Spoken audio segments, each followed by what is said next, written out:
प्रातरग्निं प्रातरिन्द्रं हवामहे।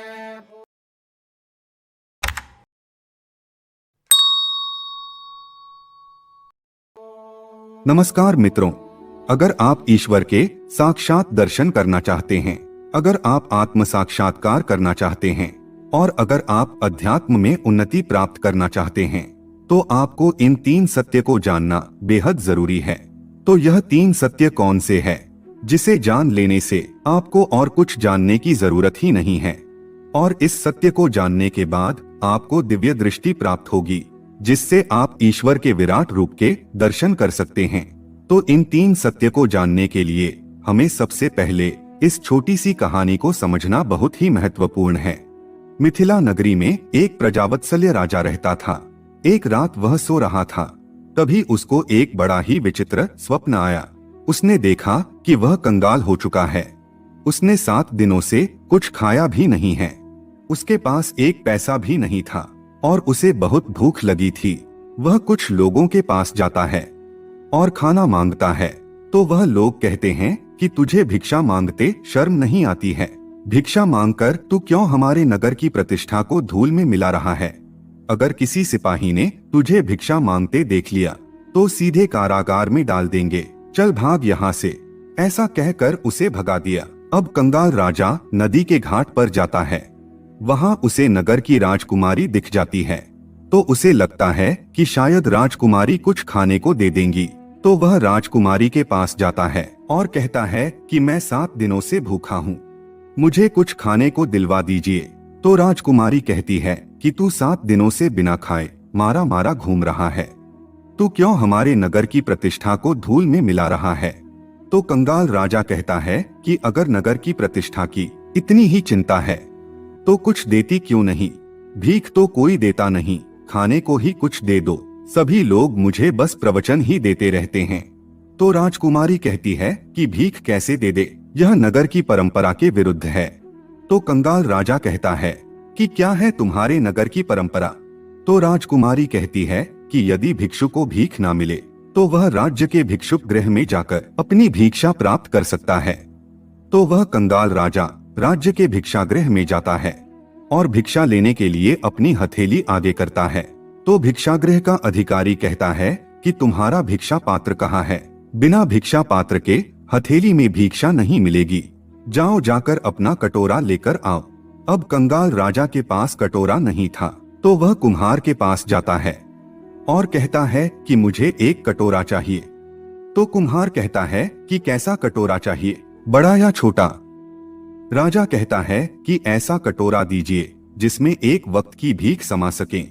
कुम्हार उसे मिट्टी का एक कटोरा देता है और कहता है कि यह लो कटोरा और उसकी कीमत मुझे 1 दमड़ी दे दो। तो राजा कहता है कि मेरे पास तो पैसे नहीं हैं। तो कुम्हार उसे कहता है कि बिना पैसे के कोई भी चीज नहीं मिलेगी, जा चला जा यहाँ से, भाग जा, ना जाने कहाँ से आ जाते हैं भीख मंगे। अब वह कंगाल राजा रास्ते में जा रहा होता है, तभी उसे कूड़े के ढेर में एक फूटे हुए मटके का टुकड़ा दिखाई देता है। तो वह उस मटके के टुकड़े को उठा लेता है और उस मटके के टुकड़े में भिक्षागृह से खाना लेकर आता है। तभी कोलाहल होता है कि भागो भागो, 2 बैल दौड़े चले आ रहे हैं और लोगों में भगदड़ मच गई और उस भगदड़ में उस राजा के हाथ में से मिट्टी का पात्र गिर जाता है और टूट जाता है और खाना मिट्टी में मिल जाता है। तभी अचानक राजा की आंख खुल जाती है। ऐसा भयानक स्वप्न देखकर राजा विचलित हो जाता है। इस स्वप्न का राजा पर इतना तीव्र प्रभाव पड़ता है कि वह समझ नहीं पाता है कि उसने जो स्वप्न में देखा वह सत्य है या यह जागृत अवस्था में जो दिखाई दे रहा है वह सत्य है। तो उसने अपने एक सिपाही को बुलाया और कहा कि मुझे एक चूटी काटो।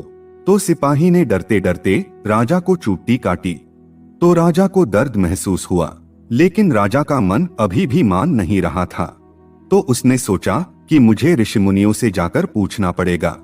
तो राजा एक बड़े ज्ञानी ऋषि के पास गए और अपने स्वप्न की बात की कि मैंने ऐसा ऐसा स्वप्न देखा, तो आप बताइए कि मैंने जो सपना देखा वह सत्य है या अभी जो मैं जगत को देख रहा हूँ वह जगत सत्य है। हे मुनिवर, मुझे बताइए कि वास्तविकता क्या है, सत्य क्या है? तो ज्ञानी ऋषि ने कहा कि हे राजन, दोनों में से कोई भी सत्य नहीं है। तो राजा ने कहा कि यह कैसे हो सकता है?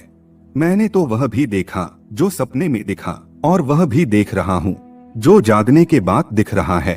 तो ऋषि ने कहा कि राजन, तुम अभी भी कहाँ जागे हो? जब तुम्हें तीसरे सत्य का ज्ञान होगा तब तुम्हें यह दोनों अवस्थाएं, स्वप्न और दृश्यजगत, असत्य लगेगी। तो राजा ने कहा कि मैं समझा नहीं, मुझे विस्तार से समझाइए।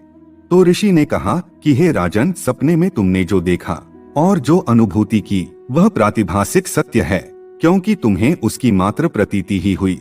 जब तुम नींद में थे तब तक स्वप्न ही तुम्हें सत्य लगा, लेकिन जैसे ही तुम्हारी नींद खुली तो ज्ञान हुआ कि वह तो स्वप्न मात्र ही था। स्वप्न सत्य नहीं था। सत्य तो यह भौतिक जगत है जो हम सबको अभी दिखाई दे रहा है। यह मोह माया या भौतिक वस्तुएं, यह सब जिसकी हम अनुभूति कर रहे हैं और जिसे हम सत्य मान रहे हैं, वह भी वास्तव में सत्य नहीं है। जब हमें तीसरे सत्य का ज्ञान होता है तो यह संसार भी हमें मिथ्या लगने लगता है। तो राजा ने कहा कि हे मुनिवर, यह तीसरा सत्य कौन सा है? मैं उसके बारे में कुछ नहीं जानता हूँ। तो ज्ञानी ऋषि ने कहा कि वह तीसरा सत्य है सनातन सत्य ब्रह्म। यह ब्रह्म ही आखिरी सत्य है जो कभी मिटता नहीं, जो शाश्वत है। ब्रह्म सत्य, जगत मिथ्या। तो राजा ने कहा कि क्या जगत मिथ्या है? क्या जगत का मात्र आभास ही होता है? तो ऋषि ने कहा कि नहीं, ऐसा नहीं है। यह भौतिक जगत वास्तविक तो है, लेकिन शाश्वत नहीं है। यह जगत नाशवंत है।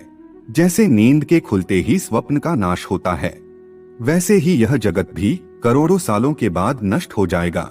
बस एक चीज ही नष्ट नहीं होती, और वह है ब्रह्म, जिसे सर्वोच्च सत्ता कहा जाता है। वही एकमात्र आखिरी सत्य है। हम जितनी भी चीजें देख रहे हैं या अनुभव कर रहे हैं, वह सब कुछ एकमात्र ब्रह्म से ही बना हुआ है, जिसे अलग अलग नाम जैसे कि ब्रह्म, शिव, परमेश्वर, ईश्वर, परमपिता और सर्वोच्च सत्ता से पुकारा जाता है। तो राजा ने कहा कि मुझे उदाहरण देकर समझाइए कि यह जगत ब्रह्म से कैसे बना है। तो ऋषिवर ने बताया कि जैसे एक सोने के टुकड़े से कई आभूषण बनते हैं, जैसे कि गले का हार, कंगन, अंगूठी, पायल, नथनी इत्यादि। अब इन आभूषणों के नाम और आकार अलग अलग है, लेकिन यह सभी आभूषण एक ही धातु सोने से बने हुए हैं। वैसे ही उस सर्वोच्च सत्ता ब्रह्म से भगवान, देवता, ब्रह्मांड, पृथ्वी, जीवात्मा सभी बने हुए हैं, जिनके नाम और रूप और गुण अलग अलग है, लेकिन जिससे वे सभी बने हैं वह एकमात्र ब्रह्म ही है। और जिस तरह से सोने के सभी आभूषणों को पिघलाने पर सोना ही रह जाता है, वैसे ही यह सभी भौतिक और अलौकिक वस्तुएं नष्ट हो जाने पर ब्रह्म ही रह जाता है। और इसीलिए मृत्यु के बाद एक पवित्र वाक्य हमेशा बोला जाता है कि राम नाम सत्य है, यानी कि उस स्थूल शरीर का नाश हो गया, लेकिन एक ही चीज हमेशा रहेगी, और वह है राम नाम रूपी ब्रह्म। इसीलिए कहा जाता है कि राम नाम सत्य है। याद रहे कि यहाँ ब्रह्म रूपी राम की बात की गई है, दशरथ पुत्र भगवान श्री राम की नहीं। और जब हमें इस ब्रह्मांड में, सृष्टि के कण कण में और हर चीज में ब्रह्म दिखाई देता है, तो ईश्वर के विराट रूप के दर्शन होने लगते हैं। ईश्वर के विराट रूप की यह जो तस्वीर है, यह तो प्रतीकात्मक तस्वीर है। वास्तव में ईश्वर का विराट स्वरूप अनंत है, और इस ब्रह्म रूपी सत्य को जानने के बाद ही हमें सृष्टि के कण कण में बसे ईश्वर का यह अनंत विराट स्वरूप दिखाई देना शुरू होता है। तो आज की इस प्रस्तुति में आपने 3 सत्य को जाना, जिसे हर आध्यात्मिक व्यक्ति को जानना अति आवश्यक है। तो मित्रों, यह प्रस्तुति आपको पसंद आई है तो कमेंट में हम ब्रह्मास्मि, शिवोहम या राम नाम सत्य है अवश्य ही लिखें, और प्रस्तुति को लाइक भी जरूर करें। और ऐसी ही ज्ञानवर्धक जानकारी और आध्यात्मिक बातें जानने के लिए आप हमारी चैनल आर्य लोक को सब्सक्राइब कर सकते हैं, और इस प्रस्तुति को ज्यादा से ज्यादा लोगों को शेयर करें, जिससे दूसरे लोगों को भी इसका लाभ मिल सके।